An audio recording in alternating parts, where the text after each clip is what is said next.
Hey, people, I'm going to plug something that I love. And that's Jason Isbell's new studio album, Something More Than Free. It's available tomorrow. The highly anticipated follow-up to 2013's critically acclaimed Southeastern comes out Friday, July 17th on CD and double LP, which I got already.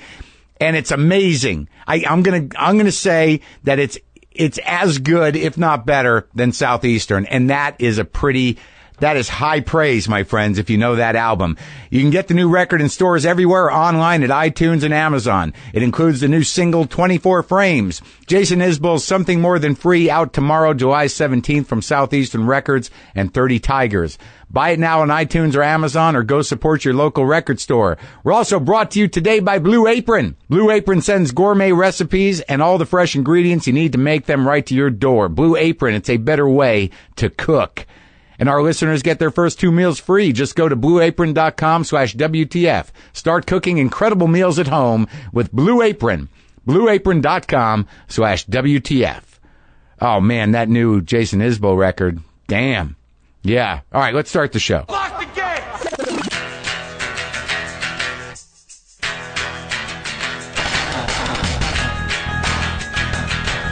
All right, let's do this. How are you, what the fuckers, what the fuck buddies, what the fucking ears, what the fucksters, what the fucking avians? This is Marc Maron. That's me. Did I mention Vince Gilligan is on the show today? Vince Gilligan, the creator of Breaking Bad and Better Call Saul. Breaking Bad, arguably the best fucking television show ever. I've never been so compelled and engaged in a TV show in my life. I miss it. There's shows I miss The Sopranos. I miss The Wire and Breaking Bad now. But I've been watching Better Call Saul, which is Vince's new show, which is also amazing.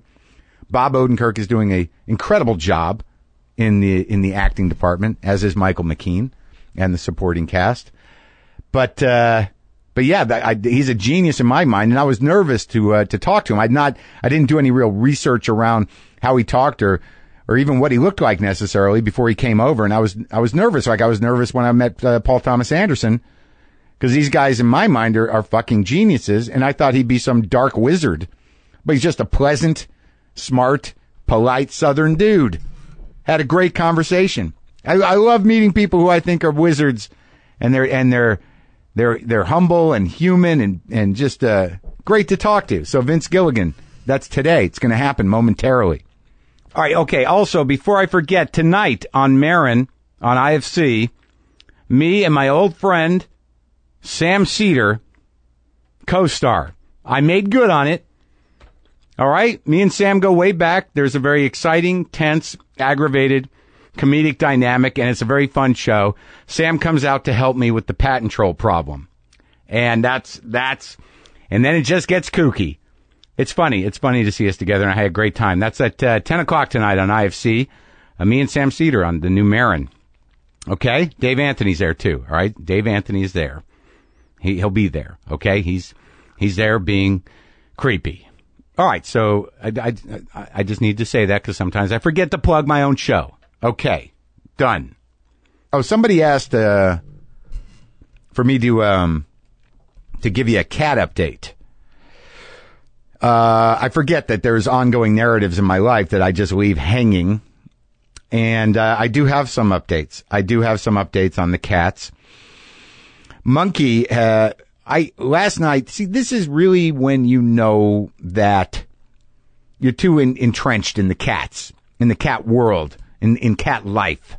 Last night, Sarah was over, the painter, and we're about to go to sleep, and something smells. And I thought, sadly, for a moment, I thought it might be my balls, because I hadn't showered in a couple days. And I'm sorry if that's too much information, but, guys, you pick up a little, you sweat a lot, it's hot out, either my armpit. I just thought it was me. How is that better? Can we just put it that way? And then, I'd eaten some ceviche, so it was a bad combination, so I thought a mixture of the fish and the balls and, my sweat, and I blame myself. Now, there's been a cat pee smell problem in the house, in my bedroom for a while, and I just haven't been able to track it. I knew it was by the hamper. I didn't know if Monkey was peeing on the hamper, around the hamper. But last night it became very clear that that Monkey was peeing on the curtains. somehow skillfully in the corner of the room and on the curtains. Now, this might be because Scaredy Cat, the wild feral, might be shitting and peeing under my house, right under my bedroom. So Monkey's picking up that smell and you decide that's a good place to go. Cause usually cats, they start doing that shit when they don't feel well, but Monkey's never seemed better. He's eating, he's got energy, he's excited, he's very warm, he's a nice cat, but he's just peeing in my bedroom. I've been sleeping in a room that smells like cat piss for months. And Sarah has like 8 or 9 cats that she feeds. She has cats in her life. They're all wild, most of them, but we're just like, we're those people? Like we couldn't track it. It wasn't bothersome enough for us to fucking track it. And then there was this other smell, which I assumed was me. And I woke up at 5:30 in the morning obsessed. I had to get rid of the curtains. I had to like clean down everything. I got to go buy some of that, don't pee here spray. But then I found some fucking cat shit, fresh cat shit behind the hamper. I blame myself. I mean, could I have possibly smelled like, months worth of cat urine and a fresh cat shit? Like, I blame my balls for that? That's ridiculous. I mean, I know that, humans smell, but nonetheless, some heavy cleaning went down. Some curtains had to go. The hamper's got to go. I had to do some cleaning of the floor. I got to figure out what's going on. I don't know. I do think that window where the hamper is and where that area is the only place that Monkey sees the cats outside. And that's a fine transition to the cats outside. Scaredy Cat, the striped cat, the wild cat, whose face was ripped up at one point in time, but has survived about a decade now. I've been feeding this cat. He's fine. He's around. He's fat. It's nice when the wild cats get fat. Big Head, the big-headed black cat with the huge balls, he's still around, still got a big head. We got to trap him and get him fixed because God knows what he's done out there with the ladies. He comes around. He doesn't seem to know when to hiss or meow. Like it's one of the only cats I've ever met that hisses when he's happy to see you. It's a confusing thing. He's a little nuts. He hisses, he meows, but he's excited. He's around. He looks lean. His head is huge. Balls are huge. Frame tight. Nice cat, though. Clearly somebody's cat who is neglecting him. Deaf black cat, the hero, the mystic, the true survivor, the warrior, back around.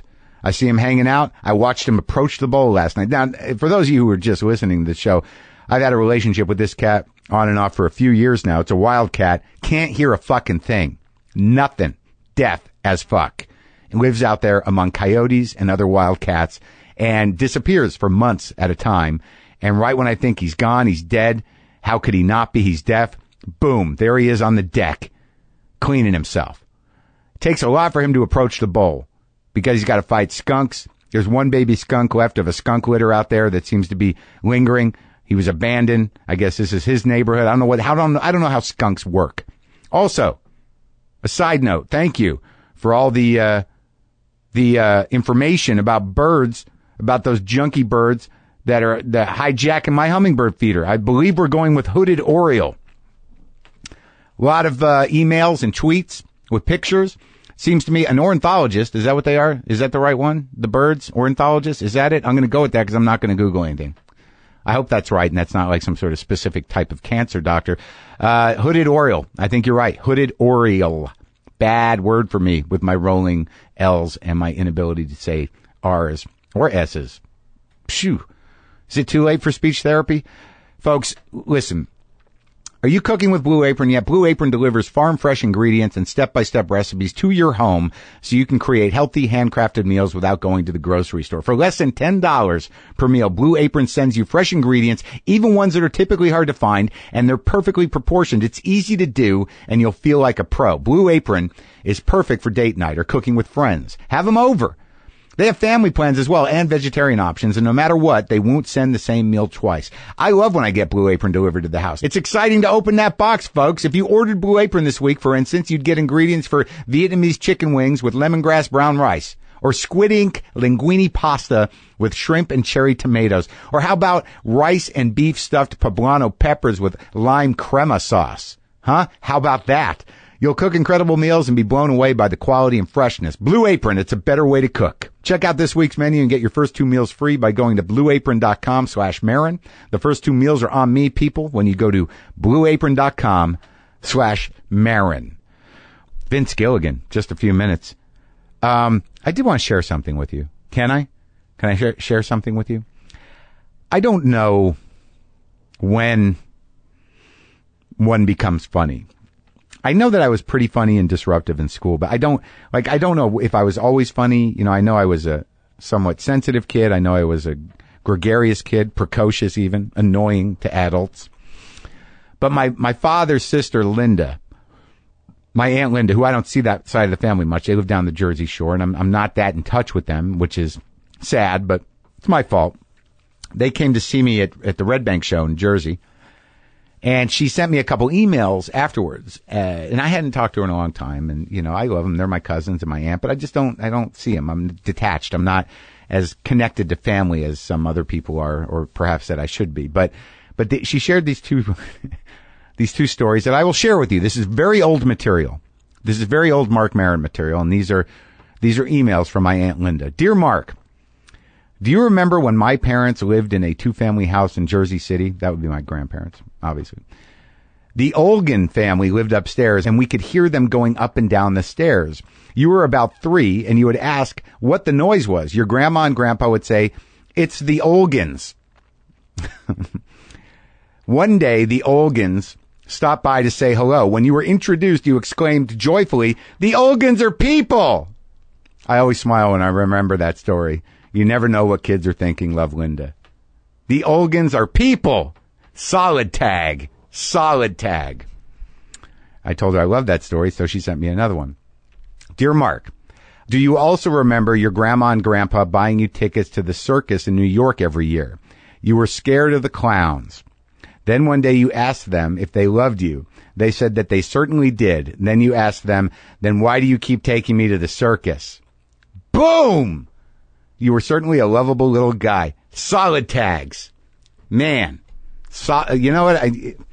Had I known, I would have just started writing comedy then. Had I known. I'm very proud of those stories, and I'm glad that she sent them along. I didn't know I was afraid of clowns. I think that when people are afraid of clowns, from far away clowns are okay, but it's when you see them up close and you can see the person inside the makeup. Like you can just see the human eyes and some of the wrinkles under the clown makeup. You know, just the whatever, you know, sad life led them behind that makeup, or you assume that. But it's I think what really is the fundamentally frightening thing about clowns is that when they get close enough that you can see the whites of their eyes and the human heart behind the clown makeup. That's terrifying. Hey, have you been thinking about installing a home security system, but you keep putting it off? Too much hassle, right? Don't want to deal with aggressive salespeople or monthly fees. I get it. So listen to this. Get rid of all that nonsense and go with Simply Safe. You won't believe home security can be this easy. You're not going to get locked in. There are no long-term contracts. You just go online to simplysafewtf.com and go shopping for the right system. You'll notice right away how much cheaper it is than the other options out there. Once you pick the system that's best for you, it'll arrive at your house within days, and you can get it up and running in 30 minutes. 30 minutes it takes. And the long-term contracts? Nope. I don't want to get locked in. Do you? Well, that's it. Boom. You're protected by award-winning 24/7 professional monitoring, and it's only $15 a month with no contract or commitments. Protect your home with the alarm I trust. Go to simplysafewtf.com. WTF listeners get an exclusive 10% off. That's simplysafewtf.com. It looks good. Looks good. Again, can't say enough about this guy. Huge fan of his work, and I was just thrilled that he was such a sweet dude and very practical and very collaborative and willing to give other people credit. It's just an amazing guy. So let's talk to Vince Gilligan.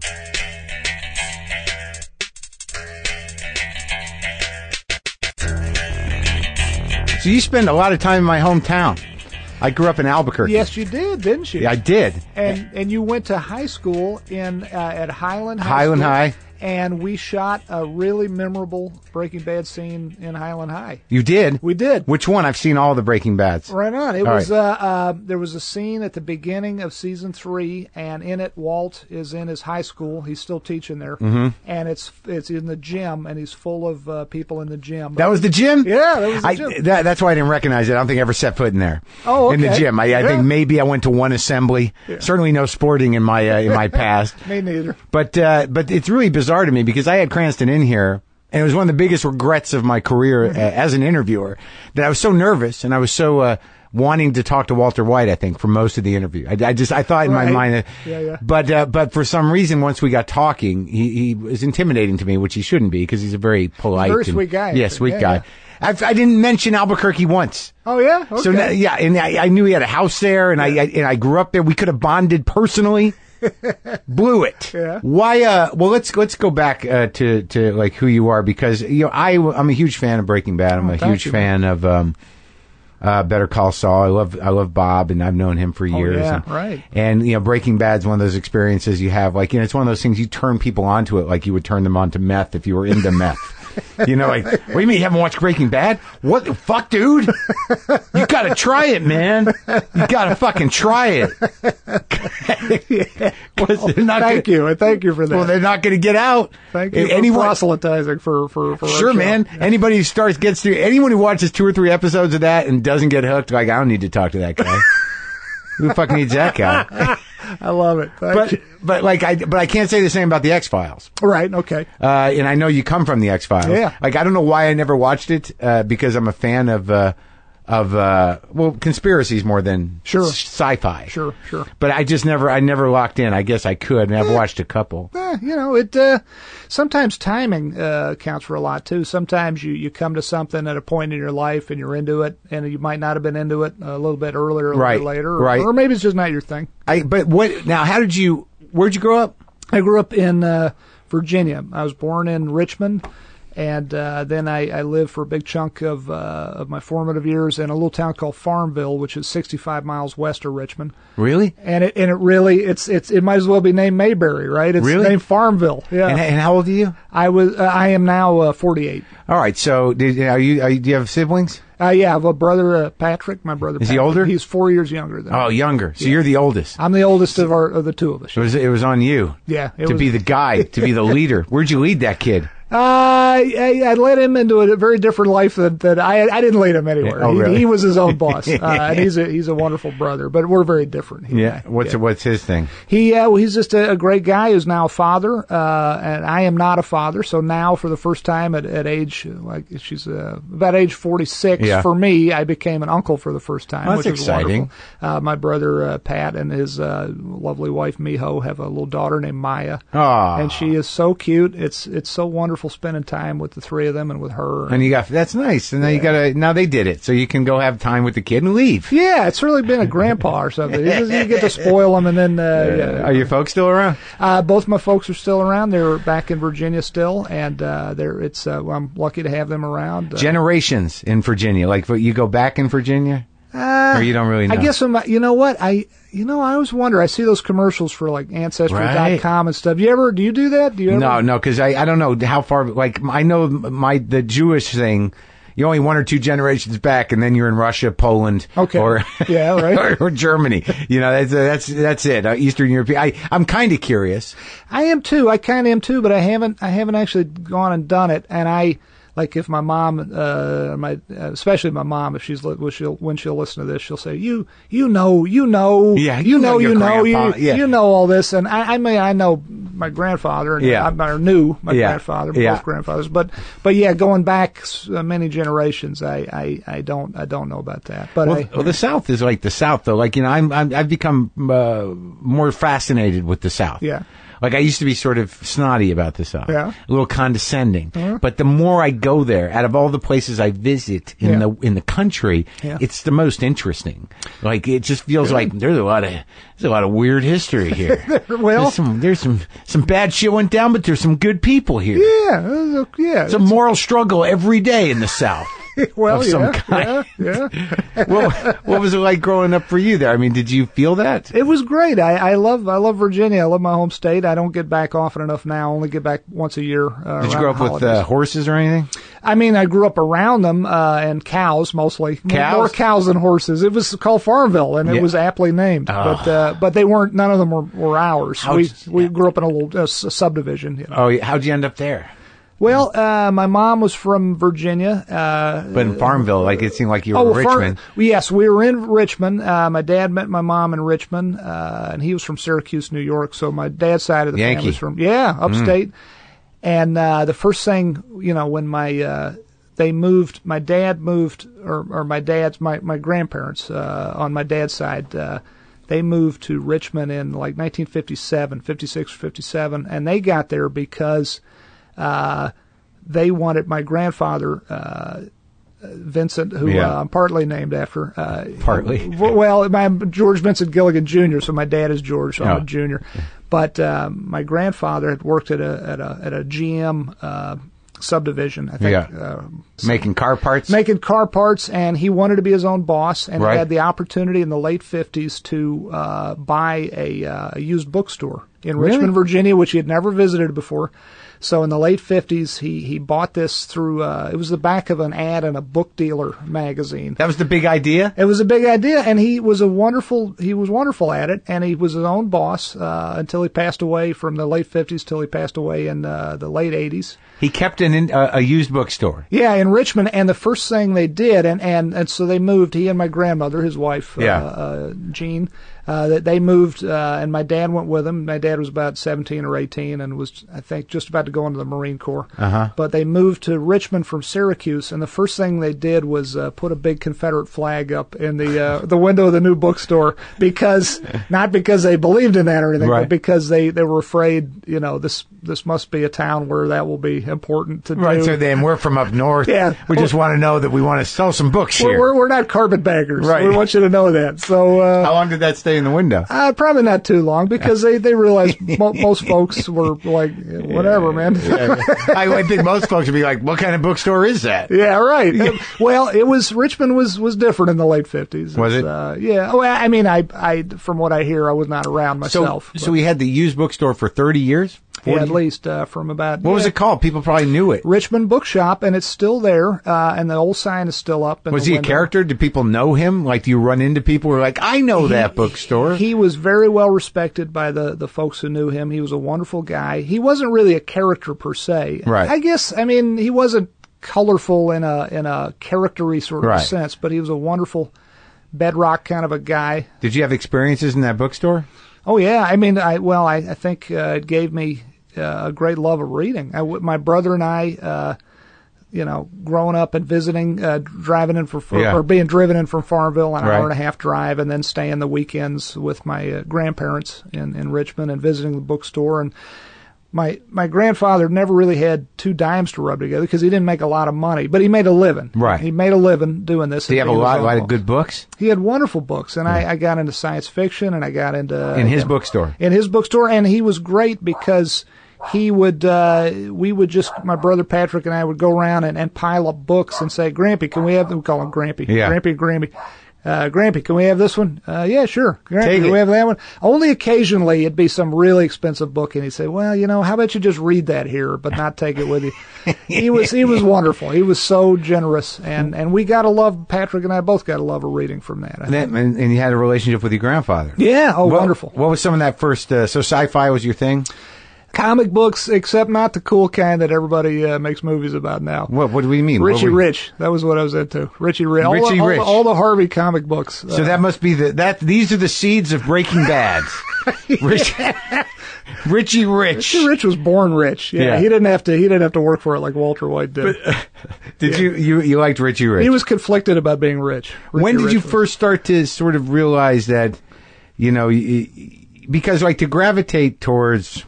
And even like I don't know how you got the job on X-Files, but you must have some sense of science fiction, and you must have some love for that kind of abstract imagination that's sort of rooted in humanness. Yeah, no, definitely. I grew up loving Ray Bradbury and Isaac Asimov. Those are like classic used books. Did you get those at the store? Oh yeah, absolutely. And read my first.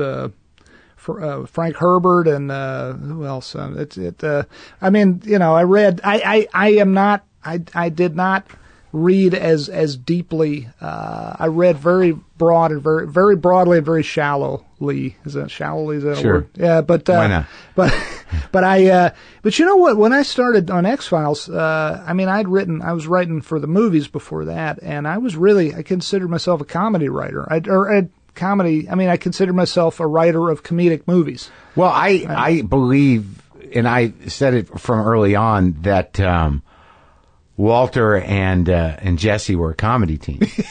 You know what? They were sort of the postmodern Laurel and Hardy, weren't they? Well, there was definitely. I thought that element was definitely there. Yeah. And I don't know. We can talk about it in a bit about how much of that was sort of planned. But there were Walter White was a classic straight man. Yeah. Yeah. To Jesse. Yeah. Absolutely. And there's definitely funny shit in there. Oh yeah. I mean, there's stuff that's horrible, but it was one of those weird lessons I think that I might have learned while watching Breaking Bad is that there is when as terrifying as Danny Trejo's head on a tortoise might be, right. It's fucking hilarious. Yeah. I mean, it's on some weird level. Oh yeah. No, we made the show as funny as we could possibly make it, and funny, of course, as we both well know, is in the eye of the beholder. But a lot of stuff that made us laugh hysterically in the room didn't necessarily make everybody laugh who was watching, but a lot of stuff made us laugh, and we tried to make it as funny as we could, because we always figured if this thing is just a downer, if it's just about a guy dying of cancer and he's cooking this nasty drug and making money off that, it's just, you're just going to want to open a vein watching this thing. You're just going to be like, oh, this is not entertaining. Yeah. I want to laugh. You got to leaven your drama with humor, with comedy. Sure. Because that's that's the only way you get through life. You got to leaven the real drama of your life with humor. And buffer disappointment. That's what life is. Yeah. Buffering disappointment. Yes, exactly. So we felt that way from the get-go on Breaking Bad. I just figured this show has a possibility of being so relentlessly heavy and dreary. The comedy was strong. Good. Yeah, well, good. I'm glad. Because even even the characters that were the most frightening in a way were outside of Gus, but like Tuco is kind of a clown. Yeah. In a way. Yeah. As long as you're not there for him to cut your head off. Yeah. He's No, I know. He's funny from a distance. He is. But even in Saul, where you meet Tuco, he's like kind of half a moron. Yeah. And there's. Yeah. No, you're right. Yeah. That moment where he's like, what should I do? And then the smart guy's got to sort of tell him. Yeah. But going back, so what started the interest in movies? Like, how old were you? Like, what kind of kid were you in high school? Were you Dungeons and Dragons? Yeah, played Dungeons and Dragons. I was just a loser and didn't go to the prom. I don't know. I don't know if that's loser anymore. I think that is the backstory. That's a proud backstory now, Vince. I was born too soon. Because believe me, man, back then it was being a loser. Nerds run the world now. They do. The sadness is transcended. They're like you, a guy who comes from Dungeons and Dragons and Isaac Asimov books and sitting alone reading in your grandpa's bookstore, created one of the most gritty television series ever, one of the best. Look at what you did. Richie Rich was a gritty comic book. What can I tell you? I never did the Dungeons and Dragons thing. I read some Richie Rich. Yeah, did you? Did you? Sure. Maybe a little bit. Casper the Friendly Ghost. Well, I mean, how old were you? I hope you were young, right? 17. No. I'm kidding. I was. That was when I was 8 or 10 or 7 or 8. So you're hanging out with the dungeon masters and. Yes. And those kids playing chess, I imagine. No, I did not. I was not smart. I'm not smart enough for chess. Although Tom Schnauz, one of our writer producers, has 2 or 3 chessboards going in the office. Really? And all the other, not all of them, but my assistant Jen and my former assistant is now one of my writers, Gordon. These folks play chess, and Tom has multiple games going. He's like Bobby Fischer or something. That guy. Yeah, and it's just God, I wish I could do that with my brain. I want to knock that board over every time I walk past it. I think you should. You're the boss. Take some liberty. I hear you're too nice a guy in the writer's room. Yeah, it's time to lose your shit. I need to lose my shit. Pull a Harmon or a Milch. Yeah. Fucking. Come on, guy. You need your rite of passage. Yeah. You send some writers crying. Yeah, exactly. Oh, man. I'm going to go do that. Yeah, do it tomorrow. Fuck it all up, Vince. It's time to ruin the whole thing. That's right. So, but in high school, did you play a band instrument? No, I wish I had. My mom is wonderful. I wish, she's going to kill me too when she hears this, I wish she had made me take, and it's not on her, but right. I wish someone had made me take lessons, because I love music, but I am not, in the editing room, I said this before, and it bears repeating, in the editing room, it's the closest I feel I'll ever get to being able to write music. Sure. It's that rhythm of editing and I I feel like in another lifetime, if I had learned to play some sort of instrument, I wouldn't have been wonderful at it. I wouldn't have been good enough to, I sort of know intrinsically I wouldn't have been good enough to perform publicly, but it could have given me a grounding that I could have written music, because I think I would have loved to have done that. Right. But I think what you're saying is that you, because of the medium you've chosen, which is film, really, and because I think that what you did with television, in the tradition of what had been happening in television, The Sopranos, Deadwood, and finding the time and the sort of vision to create, framing and take, a certain amount of time to create, filmic things. Thank you. Yeah. And also the way that sound works in Breaking Bad. I think that with film, you get to integrate all that. Even if you have a guy, it's like you got a musician you work with, or you've got a composer. Right. So you're still the guy that goes like, could you give me more of that? So you have a sense more treble. I want more treble. Is it just treble, or can you make that, do you have a more menacing bit of notes? I always feel like an idiot. We have this amazing composer, Dave Porter, who was on both shows, Breaking Bad, Better Call Saul. And I always feel like I'm talking to a brain surgeon. Like, could you cut here instead of cut there? Right. Could you resect this part instead of? I don't have the language, but you know what works? He's a wonderful, down to earth guy, and what works with him and Thomas Golubic, our music supervisor, works with both those guys, is to speak. And they taught me this: speak in terms simply of emotion. What emotion are you trying to convey here? With in the picture, instead of I want this in 4/5 time and blah blah blah. Sure. I want an A sharp here. Right. I couldn't do that to save my life, but with those guys I talk emotion, and that's good. Yeah, it works well. Well, yeah. So you're making music on some level. You're making decisions. It's as close to music as I will ever make, and it feels good to do it. All right. So you're mad at your mom because she didn't make you play some instruments. It didn't make me learn to play the piano or something. Yeah. All right. Well, you'll just have to let that go, and she's going to feel terrible. I know. But maybe she'll call you and go like, "Start now, Vince." I know. Well, she will, and that's what you were exact. She will say, "There's no time like the present." And you're not dead yet. What's stopping you? Right. And she'd be right. Now, your parents together or not together? No, not together. They got divorced when I was 10 and my brother was 6 back in 1976. Did they get along after that, though? They just, I'm sure they would. They just don't see much of each other. But they did the right thing by you guys. It probably didn't feel that way at the time, but yeah, I think they did. Well, they did the right thing for each other, and therefore it was the right thing for us. But you saw your dad, and you know. Yeah, and the good thing is, still see my dad, still see my mom, still like my Pat, and I'm lucky to still have them.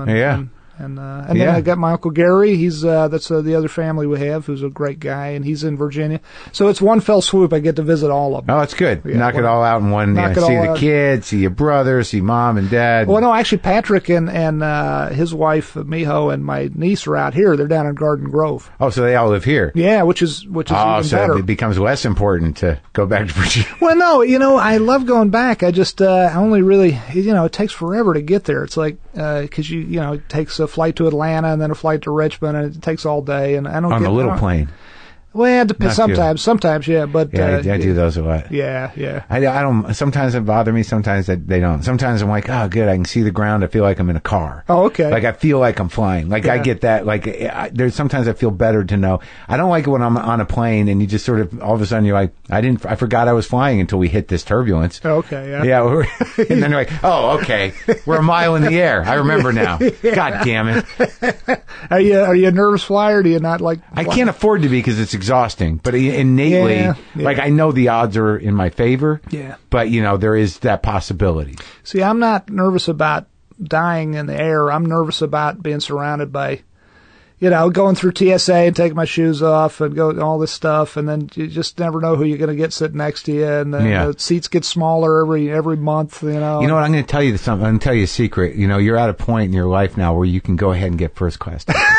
You know what? It was not that long ago that I started doing that because it's the goddamn, it's the principle of the thing. It's like how you say, you say to yourself, yeah, I got the money. I'm going to do first class or business class. Right. And then you punch it up in the computer and you're like, fuck. it's like 8 fucking times how much what it is. Is it really worth it? It's insane how much more it is. Believe me, I know. But like, I don't have a wife. I'm not complaining. Yeah. I don't spend much money. Yeah. But now, like, if I'm going all the way coast to coast, I'm like, why not think about it in terms of a guy that can afford it? Yeah. See, we both come from a sort of like I come from a comics background, so I'm always like, I don't know when my money's going to go away. Yeah. And you come from pretty much working class background, right? Yeah. So it just seems like an extravagance. You know what it is, though? It really is a principle thing. I don't understand the pricing, the tiered. No, there's no pricing. It's just ripping you off. Yeah, they are. Right, we've gotten far away from our agenda here. Yeah. I think we're good on the people the airline. Need to know this. Yeah, I think we're good. We know where you stand airline wise. Okay, fair enough. Burbank's not so bad. No, Burbank's the best. Yeah, as far as I fucking love it. Yeah. It's like you can get there a half hour before without even freaking out. That's an old school pre 9/11 type. Yeah, That's you can valet your car. Wow. They have that. You just pull up. That's right, they do. I mean, it's like $20 a day, but who cares? Oh no, it's worth it. For 3 days, 4 dadays? Do you remember pre 9/11? Oh, this is even before. This is like 20, 30 years ago. Remember, you could get on the plane with your friend, and then the steward, they come get your tickets. Well, they would say, they'd come on the intercom and they'd say, okay, everybody who's not actually going to Jackson, or Mississippi. They can not only walk you to the gate, but sit on the plane with you. You could literally go on the plane. People listening to this who didn't live through it are going to be like, what? You could get on the plane, and at a certain point, the flight attendant, they call them stewardesses back then, though. Sorry. She would get on and she would say, usually she would say, okay, everybody who's not going to Buffalo, get off. Better get off the plane now. It was such a different smoke. world. I smoked on planes when I was in high school. I used to love smoking on planes. Yeah. You'd have the back 2 rows. Yeah. I don't know. On a plane now, could you imagine? Like, what the fuck? How different was the world? Then everything must have smelled like cigarettes.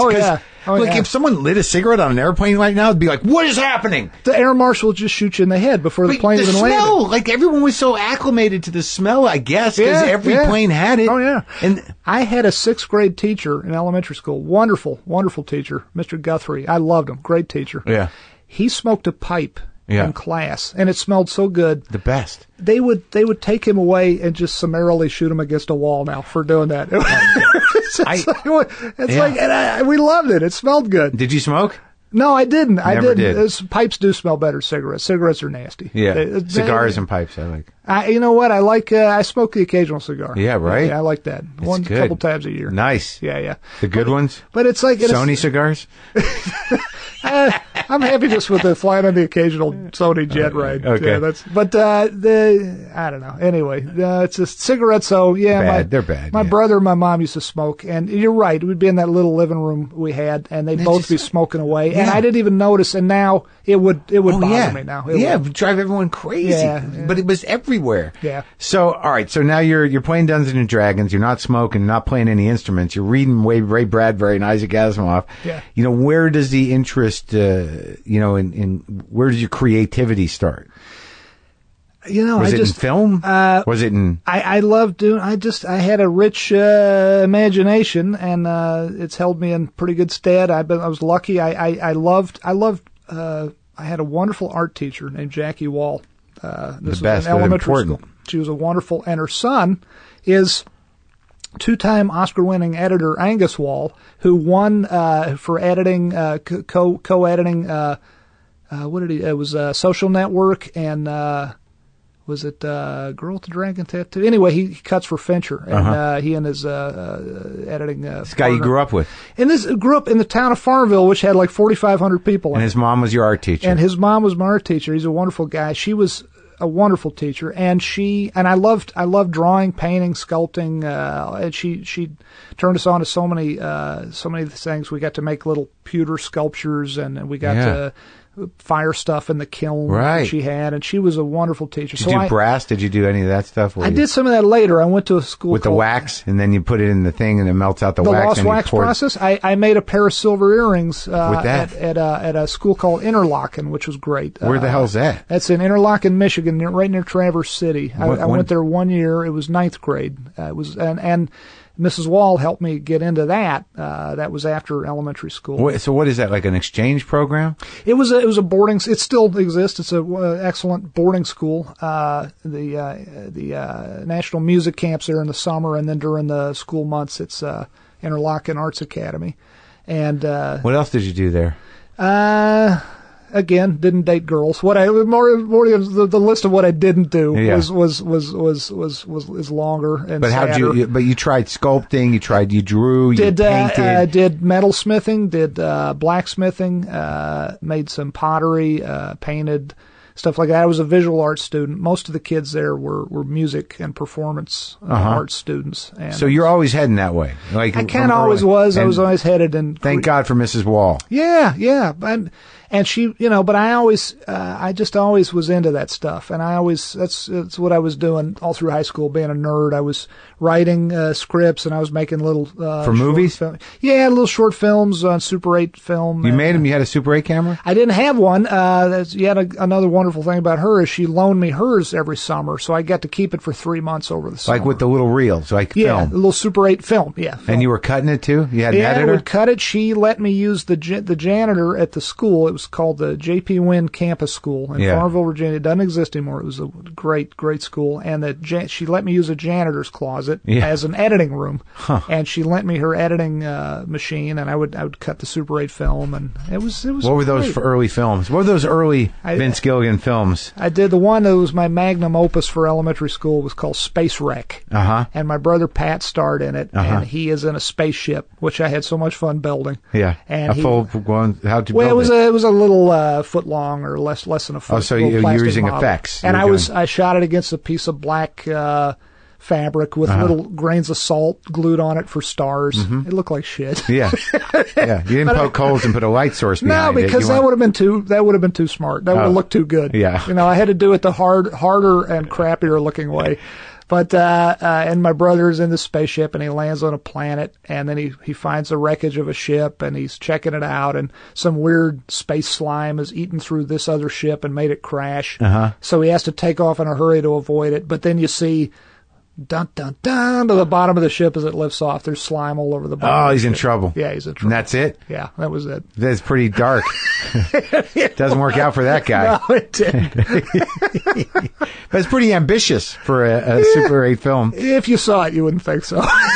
Well, you decided that you had the capacity to go to another planet. Yeah, that's true. That's true. Like on film, you're like, we're doing full on sci-fi. That's true. Yeah, that's true. And what were some of the other ones? Do you remember? That was made something with a little stop motion gremlin who was giving trouble to some guy. Yeah, stuff like that. That was called Gremlin. Oh, good name. Yeah, you didn't get any. It was actually before Gremlins. Oh, so maybe I should have sued those bastards. Yeah, Joe Dante should hear about that. Who wrote that? That was Joe Dante. Yeah, that first Gremlins movie's good. He has the coolest office, as I recall. I had a meeting with him years ago. I could have hung around that office for days. Oh, really? Filled with props from his movies and other famous movies. Yeah. Awesome office. He had good eye, that guy. Yeah, good director.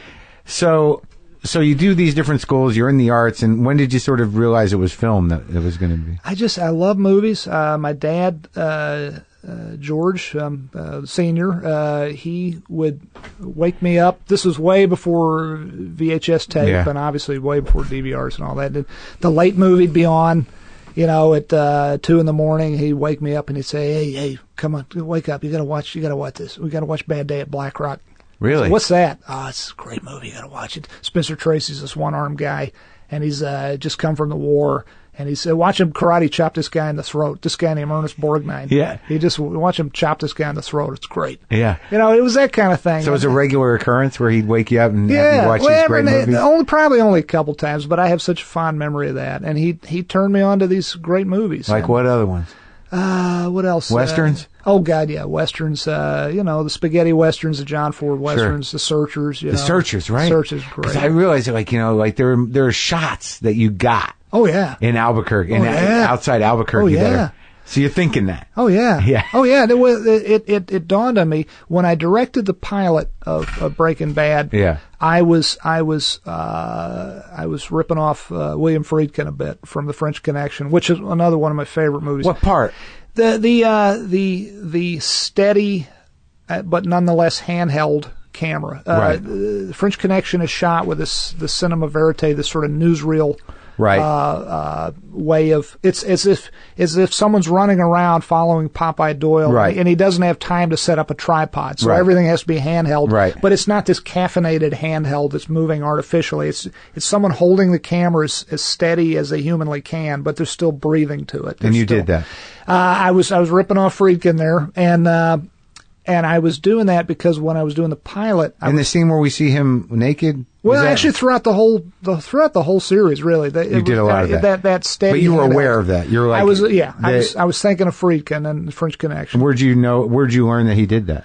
Just from watching the movie. I mean, just when you watch it, and I've seen it a bunch of times. It's one of my favorites. But when you watch French Connection, you sort of notice that. I watched it again recently. It holds up, man. Oh, it's a great movie, and it you know what? It feels like it could have been made today. You know, it's one of those kind of movies. Yeah, it's great. But my point being, when I wrote the pilot for Breaking Bad, I was thinking of California. I was thinking of shooting it here in California, and one of the luckiest happenstances, aside from getting a yes from Sony and AMC in the first place, was when the Sony guy said, "What do you think about shooting it instead of California? What do you think about shooting in Albuquerque, New Mexico?" And I said, "Why?"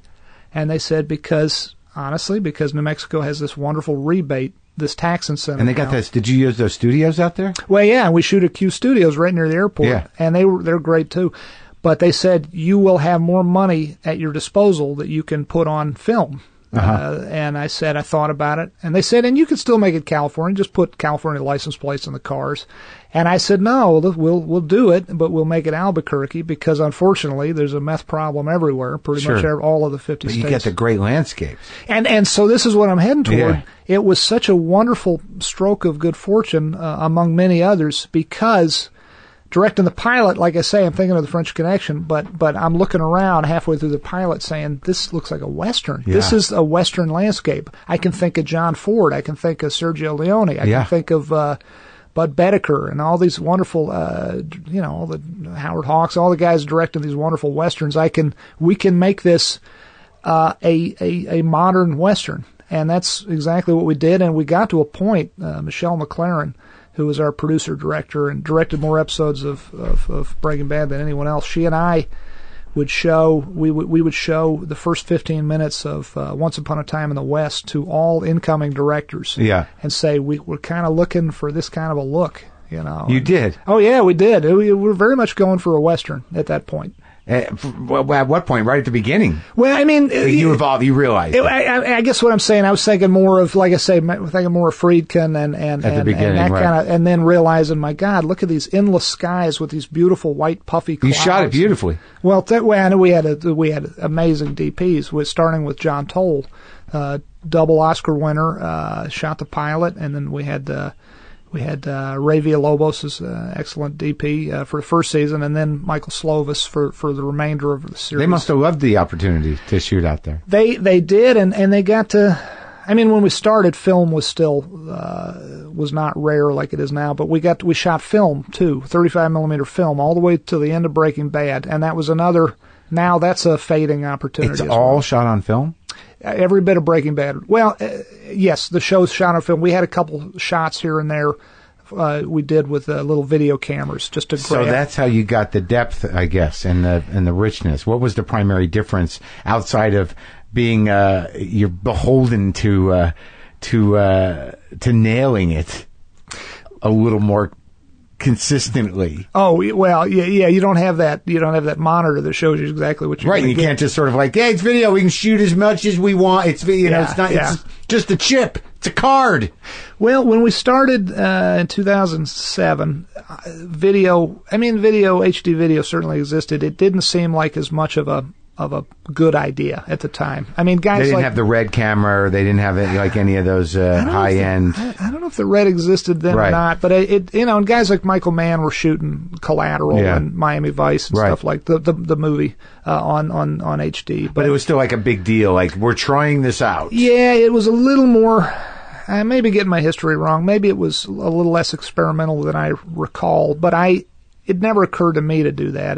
You're always going to go shoot on film. And honestly, to the point that Peter Gould and Peter's my partner on Better Call Saul, and he was a writer-producer on Breaking Bad, we are a bit heartsick that we're not shooting film on Better Call Saul. We're shooting on the Red. We're shooting on the Red Dragon.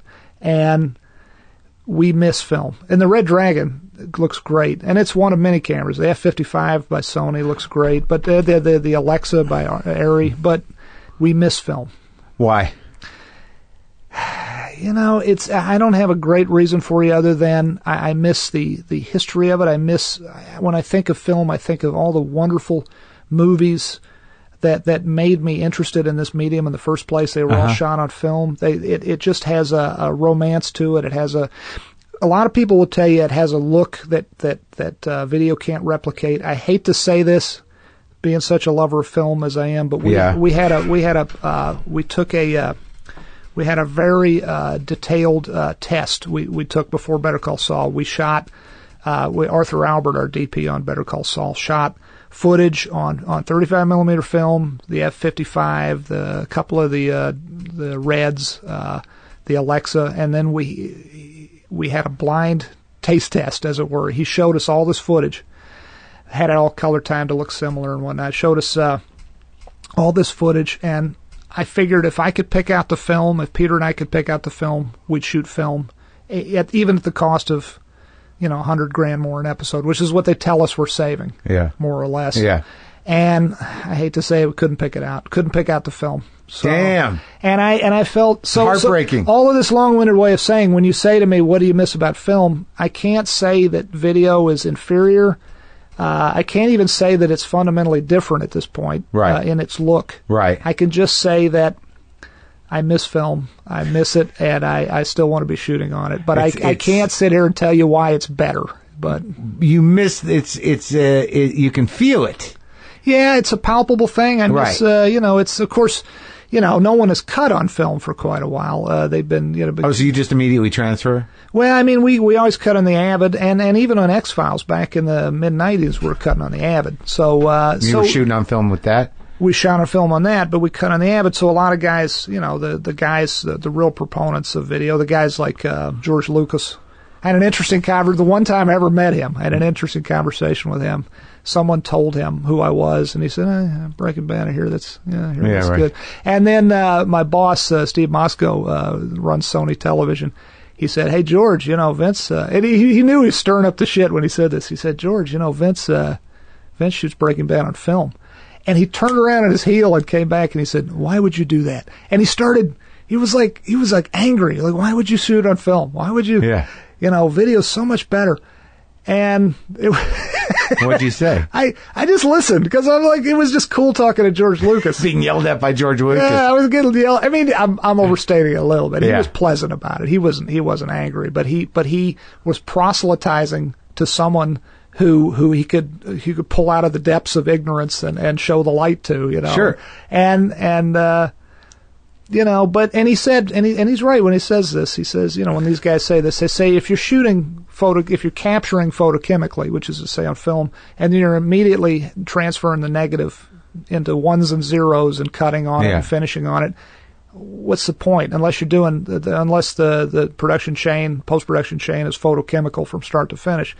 And that's a good argument. I don't have good arguments to the George Lucas. You just like it. It's like I just like it. It's like me listening to records. I don't know why I went back to that. It's sort of a trend. Yeah. But who the hell knows if it's better? There's a certain grain crawl, I guess, that film has because it's the grain in video is in the grain, as it were, the pixel locations are in the same spot with every frame, and in film it's always crawling because the grain, which is to say that the crystal structure is different in a different spot on every frame. So there's that.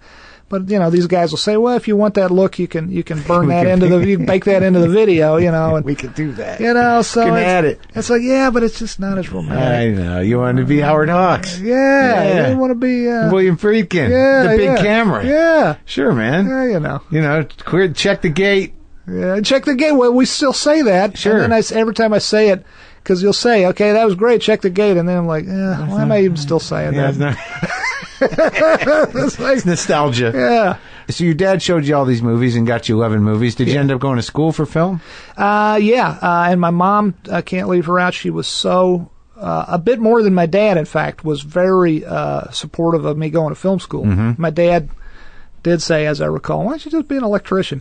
Right, sure. Well, they get nervous. And I don't blame them. I'd be nervous for my kid if I had one. Right, that's usually what it is. Like, I've never met... Like, every time a parent who has a creative kid says something like that, they don't know any better. They just all they hear is like, no, not going to make a living doing that. Yeah. Interesting. Which in his world, people did What'd make he a living. My dad was an insurance claims adjuster, and my mom was a school teacher, reading teacher in elementary school, and they were both supportive. I don't mean to make it sound like he wasn't, but my mom was more supportive of me going to film school, and went to NYU undergrad. A good one. Yeah, it was a good school. Went to undergrad. Never went past undergrad, but it was. But you got it. What was the Tisch School? Tisch School of the Arts. Yeah. But you learned how to shoot and cut. I learned how to shoot and cut. I mean, I'd been doing that in high school, but I learned a lot more than I already knew. And I learned how to, got to shoot 16 millimeter for the first time. And when I was there from 85 to 89, it was still film. And I'm really glad I didn't miss out on that. Although we also had a video class. We shot Beta 2 or whatever it was at the time, but we got to shoot film, and that was great. So how'd you get the gig on? What was the first gig out of college? Did you make movies in college? Yeah. Made little, mostly crude on other people's movies. Made little forgettable student films and whatnot myself. Sci-fi? Did you do better? No sci-fi. I did something. My thesis film was called Mime Pays. It was, get it? Crime pays. Yeah, mime pays. Right. Good one. Okay, so you are a comedian. There you go. And it was these 3 street clowns who get pissed off at this mime for snaking business from their corner where they panhandle. So you wanted to do comedy. I did. I really did. No, and I thought of myself as a comedy person. I mean, the sci-fi early on, but I really thought of myself when I got into my 20s as someone who wrote movie scripts, and that's what I did. I wrote the first feature-length movie scripts I wrote were comedic.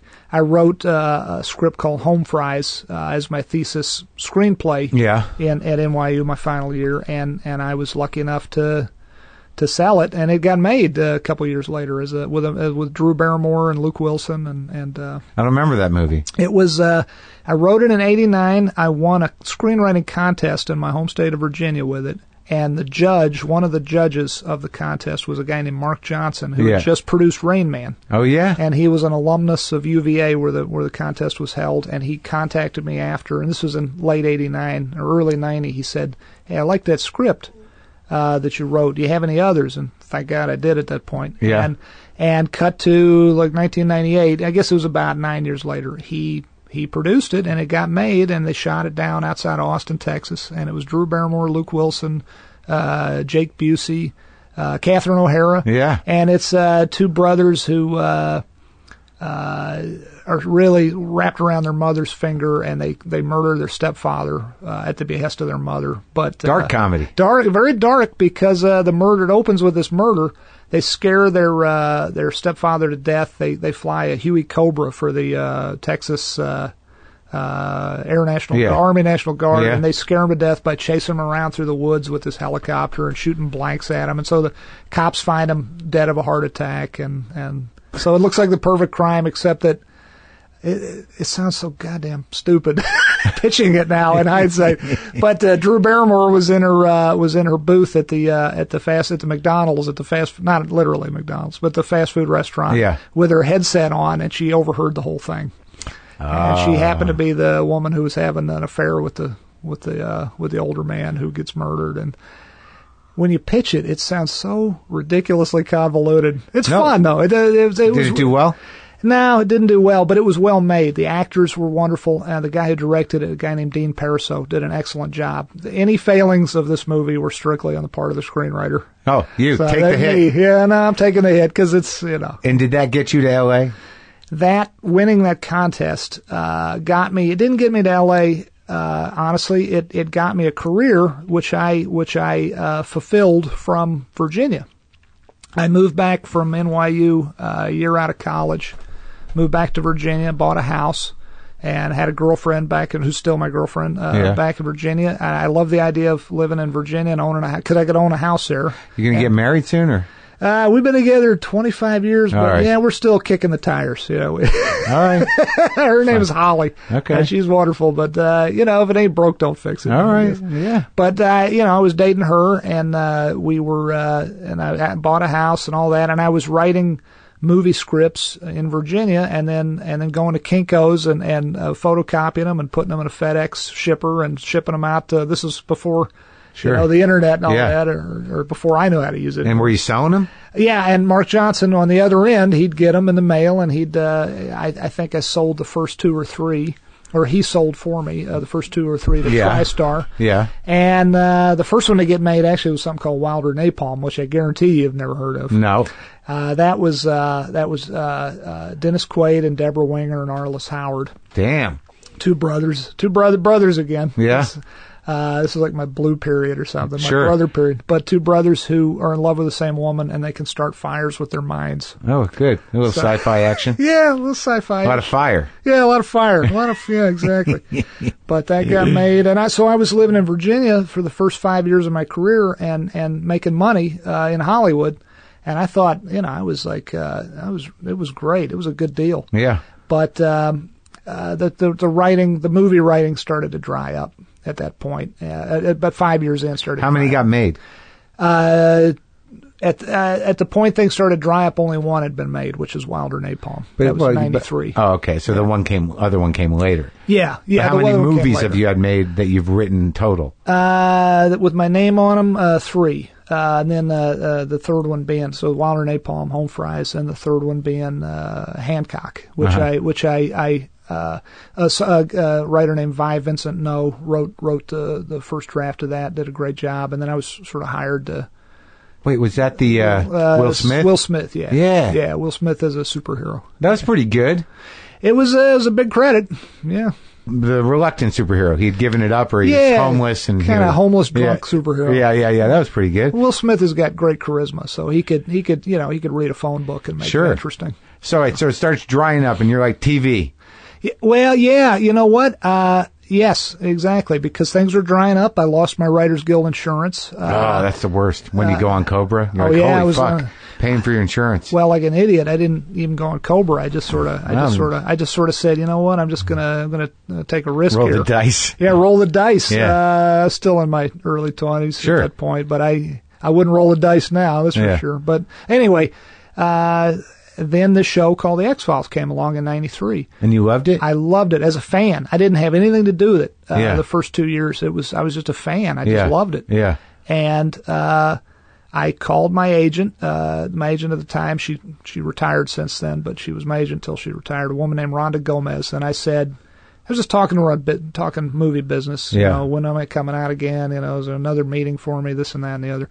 And I said, by the way, there's this new show called The X-Files. It's been on maybe 6 months at that point. I said, you really ought to watch it. It's great. And she said, well, as luck would have it, I'm related to the creator of it by marriage. Uh-huh. I am related by marriage, some convoluted fashion. She was related to Chris Carter's wife, Dory. Uh-huh. And Rhonda, my agent, said, I'll get you a meeting with him next time you're out on movie business, if you'd like. And I said, that'd be great.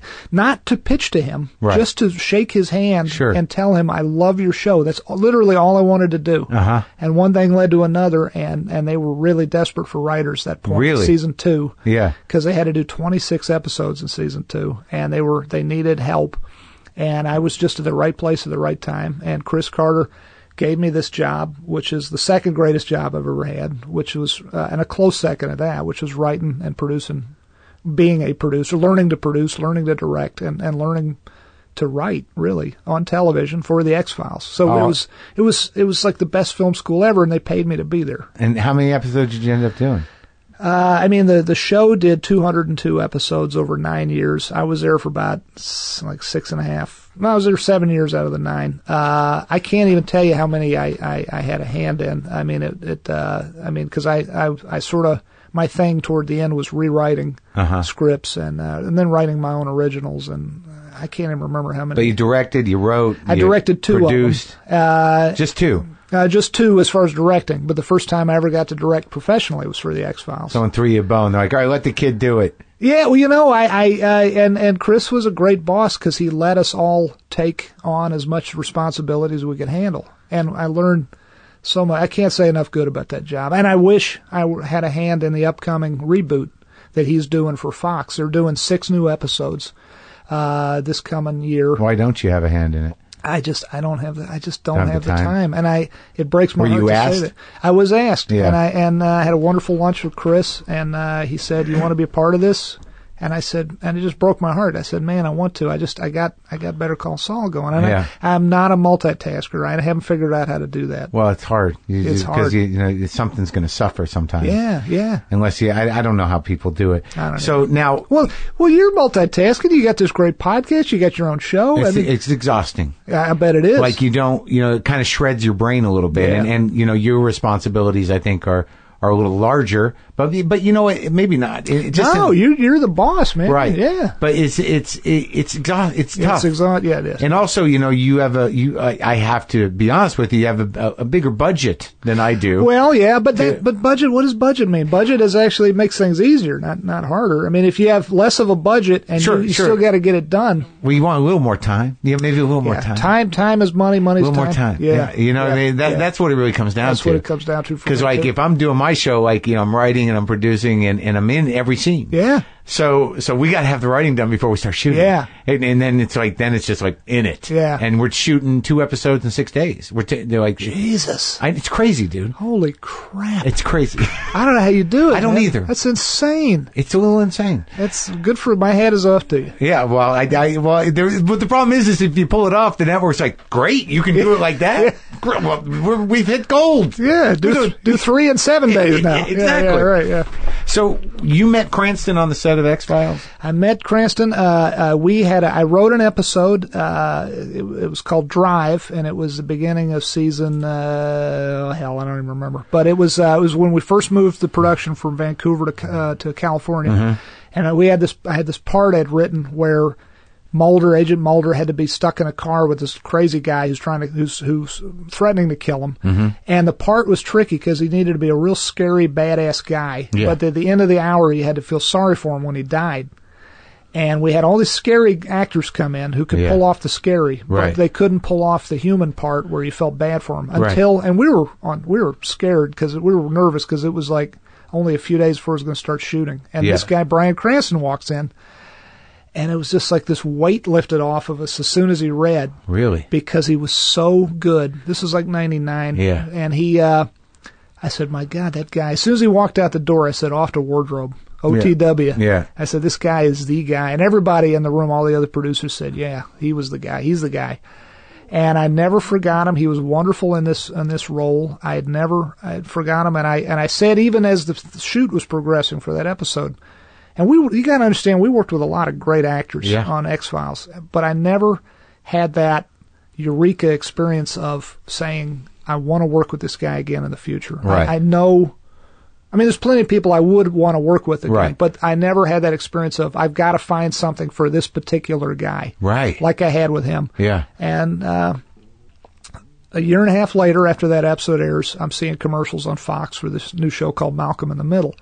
And I see this clean-shaven guy I didn't recognize, and I'm like, that guy looks familiar. And then I realize, oh, my God, it's that guy from my Drive episode of X-Files. And I'm watching it. I swear to God, my first reaction, I think I said it out loud to no one. Yeah. I was alone in the room. I said, I didn't know he could be funny. Yeah. Because all I knew him as was this dramatic guy. Yeah. This really intense dramatic guy. He's a real actor. And that's the first way I knew him, because when we started pitching actors, when I pitched, there was only one actor as far as I was concerned. When I pitched to AMC, they said, who do you want to play Walter White? I said, Bryan Cranston. the folks at AMC, all they knew him from was Malcolm in the Middle. Yeah. And they said, seriously? Yeah. And to their credit, once I showed them this X-File episode, they had the opposite take on him I had. They said, wait a minute, this guy could be serious, he could be dramatic. I only thought he could be funny. But he's the whole package. He could do it all. So where was the idea born? I mean, because like the thing that fascinates me, like as we get into these, what you're doing now and Breaking Bad, was that, the landscape and the storyscape of this idea seems simple on one level, but the thing that made it so compelling outside of the facts of the story was that you really didn't know what the fuck was going to happen after every episode. Like every episode, like was this, well, before we get to that agenda, how did you come up with this idea? What was the kernel of it? I'm sure you've been asked that before. Well, no, and it's cool. It's just, every time I do get asked, I wish I had a more satisfying answer. I don't know where the idea came from. I just know the minute it hit me. I remember distinctly. I was talking to my buddy Tom Schnauz, I'd mentioned earlier, who I had met when we were both going to NYU Film School. Right. And he wrote for a spin-off series of the X-Files we had called The Lone Gunman, and he wrote a little bit for the X-Files. And this was like 2004, 2 years after the X-Files ended. And he and I were talking on the phone, saying, you got any work lately? Yeah. Any writing work? No. How about you? Nah, nothing in the offing, nothing in the pipeline. What are we going to do, man? We're not fit for anything else, any other kind of work. And he, apropos of nothing, he was just mentioning something he had read in the New York Times about someone who built a meth lab in an apartment and made some kids sick. And he said, well, we could put a meth lab in an RV, drive around and make meth, see the sights, make some money. Yeah, he said that. Yeah. And of course, every time I tell the story, everyone who hears it says, "Wait a minute, how come he wasn't the creator of Breaking Bad?" Right. But as soon as he was pitching this, he was basically saying, "Why don't we do that? Why don't we drive around America and cook meth?" And he was joking, of course. But as soon as he said that, I just had this eureka moment where I was like, because I was thinking of a straight arrow guy doing this, because I was picturing me doing this. And when I say straight arrow, I mean it in the most boring, most boring, scared of authority sense. But that would describe Tom and I, or especially, I should speak for him, it describes me, a law-abiding citizen. Why would I actually do that? Right. That intrigues me to think, is there a situation in which I would actually do that? Yeah. And then I thought, well, if I had to make money for my family, I might. And if I had a grounding in chemistry and had a real pressing financial need because I was, let's say, dying of cancer, and it was like, it hit like a thunderbolt. It was like, boom, Yeah. And that was the moment it hit. Now, where it came from, I in hindsight being 20/20, I was about to turn 40 years old. And I was already thinking, man, what kind of midlife crisis am I going to have? It's probably going to be a bad one, since I never really sowed any wild oats to begin with. Right. How crazy am I going to go here? And luckily for me, I got to go crazy by proxy by writing this guy for 6 years. This guy Walter White. How does a character like that, evolve though, in the sense that because like one of the pivotal dynamics was his pride, and his, his very personal resentment, against his former partner. Yeah, well, all of that stuff, all of that juicy, meaty center of the character came later. This is the great thing about TV, and I never get tired of talking about what a wonderfully collaborative medium this is. Yeah. As you well know, and as we both know, it's like, for instance, I mean, the Walter White of the pilot of Breaking Bad, and that was the only time I ever worked on this character completely by myself. I came up with this character, and he was somewhat schematic, somewhat mechanical, in that he was basically a good guy who needed money for his family because he was dying of cancer. It was as simple as that. Right. And there was a little bit in there about him being somewhat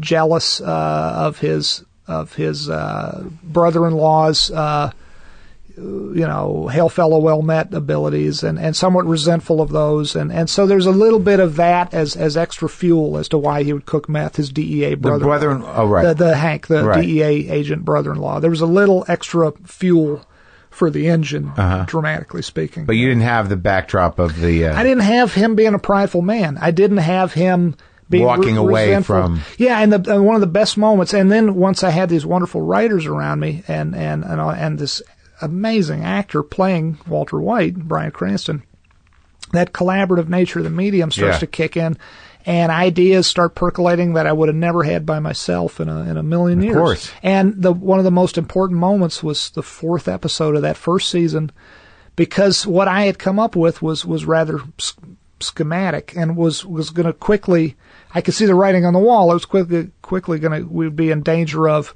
okay, he makes $40,000 this week. Next week he makes $60,000. But, 2 steps forward, 1 step back. Maybe someone steals his money. Okay, so now he's got to make another $80,000. And very schematic. Like no moral struggle. No struggle. Just, no Nietzschean Superman. Yeah, and in the 4th episode, it dawned on us as a group. We said to ourselves, is this enough for a guy just to, I don't really love cooking meth, but I got to make the money, but crows stole my money and flew off and made a nest with it. Now I got to make more money or whatever, all that schematic stuff. What's really at this guy's heart? And we had this idea that it only came from this collaborative beast that is the TV storytelling process, which was so wonderful. We came up with this moment where we introduce these 2 characters who are rich and good looking and run their own company, and they used to work with Walt years ago, and they find out he's dying of cancer, and they say, oh my God, this is terrible. We're going to pay for your cancer treatment. We're going to give you a job with us, no strings attached. We love you, Walt. We care about you. And he says, no thank you, and he goes off and he cooks meth again. But that was just the basics of it. You didn't have the backstory. No, we didn't have any of that this. He was responsible for the company's success. We had just, and the truth is, if you watch Breaking Bad again very closely, if the folks, the fascinating sociological thing about the characters, these 2 rich characters, Gretchen and Elliot, if you watch the show very closely, they do nothing wrong. And yet, for pretty much to a man and a woman, to every viewer who's ever watched Breaking Bad, sees them as villains, as bad guys who pushed him out, who pushed him out, left him in the cold, stole his ideas, stole his patents. So you don't know why he left. Well, you get very clearly from him that he feels wronged and abused. Right. But if you watch very closely, it can be very easily, if you're open-minded to it, it can very easily be interpreted as that was his hang-up. Right. They didn't do anything wrong. There's an episode much later in the run of the series where he sits down with this woman, and you realize they used to be a couple. Oh, so they used to date, that's right. And something happened between them, and her interpretation of events is vastly different than his. And we believe the sociologically interesting thing about this is he's our hero, come what may. No matter that he watches a young woman choke to death or on her own vomit, no matter that he poisons a young boy with lily of the valley, no matter what this guy does, we go with him. It's interesting. At some point, I was like, that's the trick here. Yeah, is that this guy should not be winning. No, he shouldn't. And but you can't help but root for him because he's got cancer and he's so fucking smart. Yeah. And he's like, he's his own guy who outsmarts everybody. Yeah. But it's funny, all the way right up to the end, there's plenty of people, because at some point I started sympathizing with Hank. Yeah. Which is, you're supposed to. Yeah. Well, and there is no, as far as I'm But they're both prideful. Yeah, absolutely. It became sort of a weird moral study of everybody. And I wish I'd love to sit here and take credit for, I knew it'd be like this. And we got so lucky along the way. It was such a lightning in a bottle kind of a situation. Great writers. Well, we had great writers. We had great actors. And I was blessed with these great writers and actors and directors, and everyone was pulling the rope in the same direction. But even with all of that, I didn't know, I couldn't have guessed Walter White would remain so sympathizable for people. Because in a weird way, perversely, I was trying to shake people off in the early going. I was saying, I wonder how bad we can make this guy before everybody just tunes out, and then the show ends, and then I'll find another show to do. And lo and behold, I lost sympathy for Walter White before most viewers did. If some people stayed with him the whole way through. Yeah. Well, I think that's a testament to how stable Cranston is in his work. Well, it goes back to that first thing I ever cast him in, that X-File episode. I needed a guy who could be villainous and mean and nasty, and yet when he died, you had to have sympathy for the devil. You're right. You had to Satan. feel sorry for him. You're right, yeah. And he pulled that off. He could do it. I saw that in him. We all saw it in him in that early audition, and there was no other guy who could have played this. Now, the other question I have about specifically the work of it.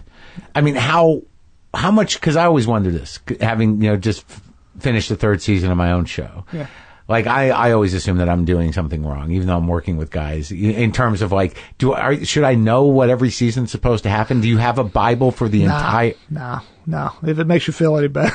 So you didn't know the whole arc? No. Of the series? No, and let me tell you, people who know the whole arc for the series. And by the way, there's no one way to do this job, which is simultaneously what's wonderful about it and what's scary and maddening about it is there's no one way to do it. And there are folks who say, I know the ending of my series. If only they'll let me do it. I know season 1, season 2, there's going to be this thing in season 3, and then here's how it all ends. And for me, if that works for you, go with God. That's wonderful. But for me, if I knew, I never thought I knew, but even if I thought I knew, that has the potential. That's the risky downside to that is there's going to be a better idea that comes along, because invariably they do. Some writer, some actor, somebody, some director is going to throw an idea your way, and it's going to be better, but you're not going to be open to it because you're going to have blinders on, and you're going to say, no, but see, I already know how season 5 ends. I got the vision. So there were plenty of times, I wish we knew further ahead than we did, but we really were making it up as we went along. And great things came from that because we were very rigorous about consistency, most importantly, consistency. Visual consistency? Every emotional consistency first and foremost. Well, how'd you cast Aaron Paul? Aaron Paul, I knew I wanted Brian in this role, but all the other actors came from Bialy and Thomas. Sharon Bialy and Sherry Thomas are casting folks. They brought in Aaron Paul, for instance, and I was talking to Aaron in the audition, and suddenly I realized he had been in an X-File. I didn't realize that. It was an X-File my friend Tom Schnauz wrote a few years before that.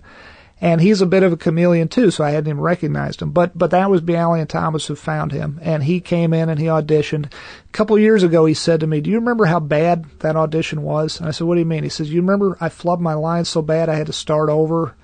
I said, no, you didn't do that. Because he's a wonderful actor and a sweet guy who's tough on himself sometimes.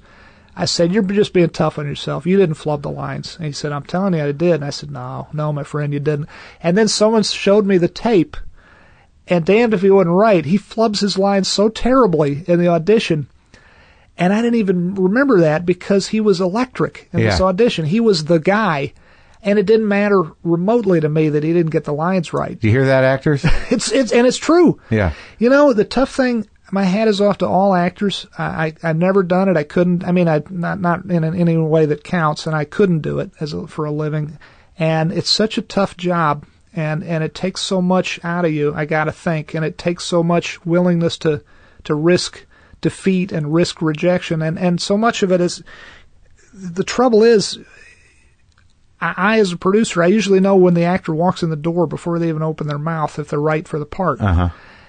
But the thing is, the reason to keep going in for those auditions from a layperson's, from a producer's point of view, from a non-acting producer's point of view, the reason to keep doing it is that guys like me, men and women like producers like me, in my position, we very often, we love someone, we instantly know they're wrong for the role at hand, but we love them nonetheless, and we file them away. And we say, when they walk out the door, we say to the casting folks, completely wrong for this role, but please put an asterisk by that name, and I want to see them again in the future if we have thus and so. Right. And that, and that's the reason, one of the many reasons to keep putting yourself out there. Now, was Aaron Paul, was the plan to keep him? I mean, like, originally, no. I was going to kill him. Rather, the part of Jesse, I was going to kill the character off at the end of the first season. And this is one of those. This is an interesting. Back to the last question you asked me.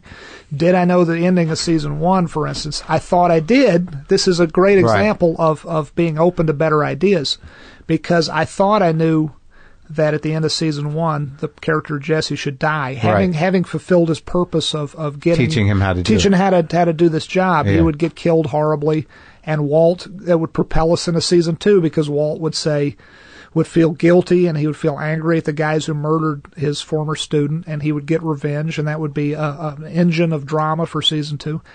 But as soon as we had Aaron Paul, he was so good. With the two of them. I mean, and the chemistry, no pun intended, between the two of them was so outstanding that I would have been a fool to kill off this character. I would have been biting off my nose to spite my face, I thought it was a pretty beautiful bit of cinema at the very end when you showed Aaron, how it ended up for Aaron. Good. Well, thank you. Because I've met guys like that. Yeah. You meet guys where, because I'm a recovery guy, so, you hear these stories, horrible stories. Yeah. And then they're sort of like, well, yeah, now I just do this job, and they live this life, and you can go on. Yeah. And you can, you can put it behind you. Yeah. That was a beautiful beat. I'm so glad. It came from, as much as anything, it came from our love for Aaron and our love for the character of Jesse. And Jesse would not have been as lovely a character if not for Aaron. Right. This is, yet again, the collaborative nature of this business of this job is that, someone else playing him would have had a different path and a different ending. Someone who wasn't as sweet of spirit and as lovely a person as Aaron Paul would have become a different character and might have been killed off sooner and might have been. But we fundamentally wanted him to survive. We, meaning the writers. Yeah, he's the only one. Yeah, and we felt, we talked about him getting killed because everything was on the table. Everything was possible in those final days, final weeks and months in the writers' room. But we realized we just wanted to see him get away. Yeah. And ride off into the sunset, such as it was. That was the ending. Yeah, for him. Yeah. But the ending of the series. Yeah. The last thing you see, right? Last time you see him. Yeah. So, genius stuff, and I like that you give so much credit to everybody involved. It was just a mind blowing experience that I miss. I miss it. Thank you. I miss it too. So what compelled you to build a series around that character, Saul? Well, Bob. I do, but is it a comedy? It's, you know what? It's, I thought it was, well, you know what? The best way of putting it is, Breaking Bad, I thought it was a drama with a little bit of comedy in it. Yeah. When we started this, Peter Gould and I thought Better Call Saul would be the flip of it. We thought it'd be a comedy with a little bit of drama. There's actually much more drama. Just like there was much more comedy to Breaking Bad than I ever would have guessed, there was much more drama to Better Call Saul than I ever would have guessed. But the genesis of it stemmed from working with. I should say, I was about to say, loving working with Bob Odenkirk, and that is true. But that in and of itself doesn't answer the question, because I love working with Aaron Paul. I love working with. Right. Betsy Brandt and Dean Norris and Anna Gunn and R.J. Mitty. Any of them I want to work with in the future. Mm-hmm. But also with the character of Saul Goodman, he is fun to generate dialogue for.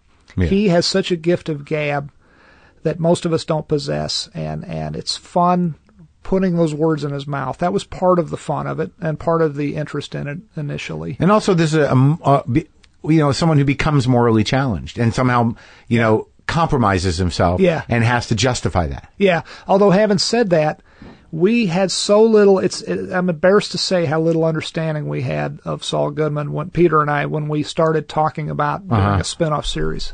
We didn't realize that he was a nice guy and somewhat heroic, in fact, in his past. We didn't know any of that about him. We discovered it as we went, as a group of writers, but with Bob's help as an actor portraying the character. Well, it's great, man. You're off to a good start. I'm excited about the second season. Thank you, Mark. So you're writing that now? We are halfway through episode 5 out of 10 episodes, breaking the story, and the writers of those episodes are plugging away. And we'll be shooting through the summer and into the fall. Okay. Well, if you need me in Albuquerque for a bit part, you let me know. Anytime you're in town, please let us know. We would love to have you come visit. We'd love to put you on the show. Okay, I'll do it. Do you get back? Do you get back to Albuquerque? Yeah, my dad's there. When we're getting along, I go back. All right. Yeah. I'll come out. I'll plan my trip around when you're shooting and be like, hey, Vince, I'm in town for as long as you need me. Right on, man. We would love that. We'd be honored. I'd love to work with Bob. That'd be a blast. He's great. And thanks for taking time from the writing process to do this. I appreciate it. Thanks for having me, Mark.